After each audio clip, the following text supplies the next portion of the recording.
sejam todos muito bem-vindos. Você está no canal do Escritor Cínico.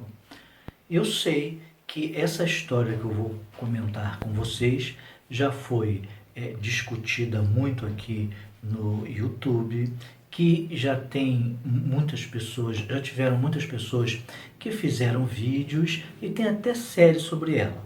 Trata-se de O Conto da Aia, da escritora Marguerite Atwood. Antes de começar a falar sobre a escritora e sobre o livro, eu vou dar aquele recado meu de pedir para você, se não é inscrito, se inscrever no canal. Ao se inscrever, não esquecer de apertar o sininho que está aqui embaixo para saber sempre que eu enviar um novo vídeo. Não deixe de comentar, sendo inscrito ou não, para nós sempre discutirmos sobre a literatura. A Marguerite Atwood nasceu em 18 de novembro, então ela fez 81 anos essa semana. Ela nasceu no Canadá e é muito conhecida lá. Ela escreveu o livro Conto da Aia em 1984, mas só foi publicar em 1985. E nesse período em que ela escreveu e publicou o livro, ela já era uma autora consagrada no próprio país. Ao longo da sua carreira de escritora, ela publicou contos, ensaios e poemas. E foi agraciada com o Prêmio Príncipe das Astúrias, que, segundo contam os críticos, é um degrau para se chegar à indicação do Prêmio Nobel de Literatura. O Príncipe das Astúrias é um prêmio espanhol. Esse livro é uma ficção científica, mas no estilo da distopia. Ou seja, assim como 1984, que é uma distopia, e também Admirável Mundo Novo, O Conto da Aia é uma distopia narrada na visão feminina. Quem vai ser a narradora, a história é quase toda, 98% é em primeira pessoa, é a Offred. Por que ela tem esse nome de Offred? Off, da preposição de, e Fred, que é o comandante, a pessoa que vai precisar da Aia para que gere um filho seu. Como é que é essa história? Quando o livro começa, a Offred está em uma casa e ela é uma aia. Ela é o que são as aias dentro da sociedade de Gilead. Gilead, ou Gilead, é o nome dessa sociedade aonde eram os Estados Unidos antes. Nessa ficção que acontece no futuro, os Estados Unidos, mas grande parte do seu território foi tomado pelos filhos de Jacó. Essas pessoas que em sua maioria compõem um grupo conservador, ao longo da história antes dos Estados Unidos virarem Gilead, eles discordavam de várias ações contemporâneas, sendo contra o aborto, achando que as mulheres deveriam dar sempre satisfação aos maridos e outros posicionamentos que eram mais consonantes com o Velho Testamento do que propriamente com o que estava acontecendo no mundo até a década de 90 do século XX. Com isso, aos poucos, isso não é colocado no livro de uma forma explícita, mas a narradora vai dando ao entender que a sociedade contemporânea, a sociedade da época que tinha sua liberdade, não percebeu que os filhos de Jacó estavam espalhados por vários pontos dos Estados Unidos.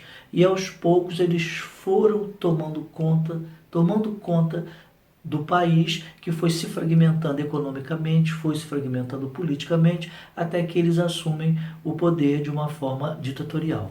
A partir daí são criadas castas. Então tem as aias, que elas são justamente utilizadas para gerar filhos, como eu falei, para os comandantes. Os comandantes são todos casados, mas as suas mulheres não podem mais gerar filhos, por uma série de problemas.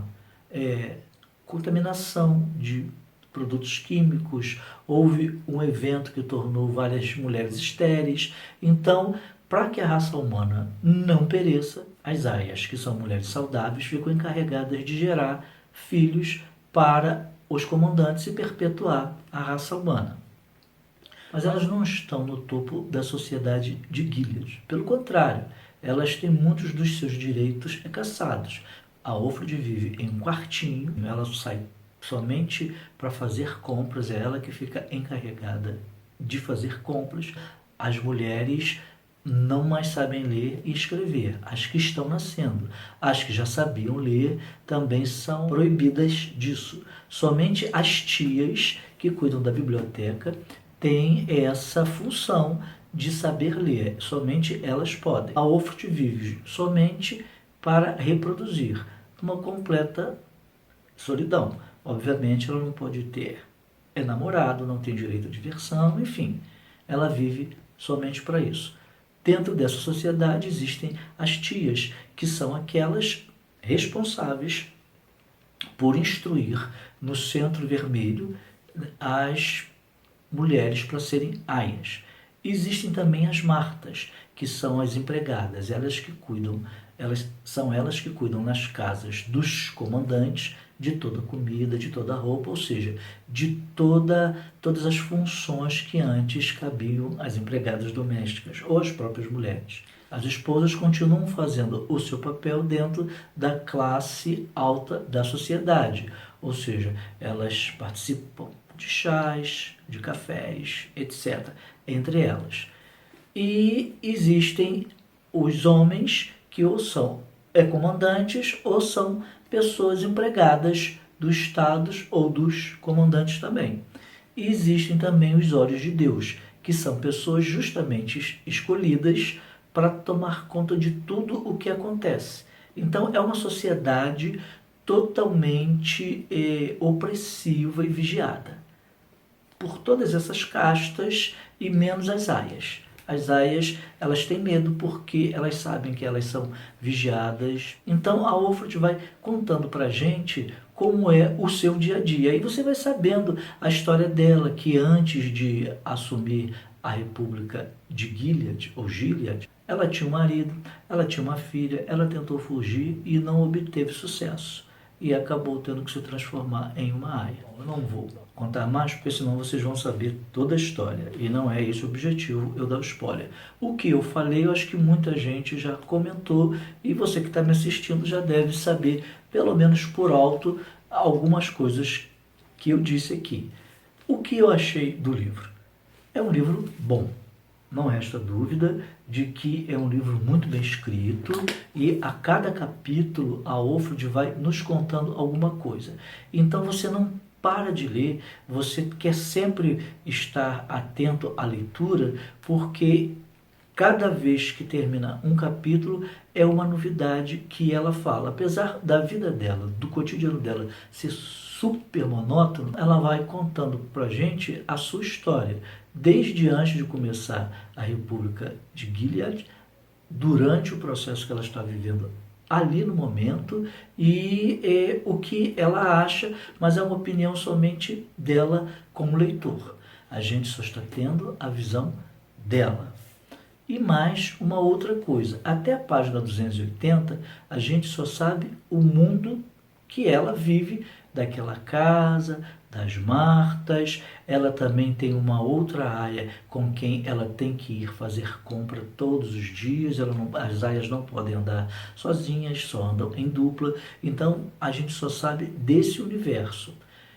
Existe um personagem também muito importante, que é o Nick, que é o motorista da família, mas que nós vamos saber depois qual é o papel dele em toda essa história. Mas a partir da página 280, o ritmo da história se intensifica. E aí, para mim, me deu uma sensação, essa mudança de ritmo, de que a história tinha que acabar. A história vai ganhando um outro rumo, deixa de ser somente o cotidiano, o dia a dia da Ofred, e aí, para mim, isso ficou ruim. Parece que a autora queria fechar o livro, e o caminho que ela achou foi esse. Ela não fechou o livro dentro daquele caminho que ela estava traçando para a personagem, ou seja, está sempre naquele dia a dia, cada vez contando para a gente uma novidade. Há uma mudança de rumo, e essa mudança de rumo, para mim, demorou a acontecer e quando aconteceu me pegou de surpresa e não encaixou na história. Mas isso não tirou o valor da história, isso foi uma opção para mim que a autora teve e ela utilizou. Eu não faria dessa forma, eu preferia que fosse de uma outra. Mas a história, obviamente, ela pensou da forma que foi concluída, finalizada, escrita e ficou boa também, mas não ficou como eu esperava. Então, pessoal, é isso. É recomendado esse livro, O Conto da Aia. Se você ainda não teve a oportunidade de comprar, compre, porque vale a pena. Se você é igual a mim, que esperou o hype passar para ler o livro e comentar, você pode fazer isso que você não vai se arrepender. E assista a série também. Eu não assisti porque eu não gosto de séries, mas essa, depois que eu li o livro e vi alguns comentários sobre a série também, fiquei interessado e vou abrir uma exceção e ver alguns capítulos. Se eu gostar, eu vejo a primeira e a segunda temporada, que parece que foram somente essas duas gravadas. Então é isso. Um abraço e nós nos encontramos no próximo vídeo. Até lá!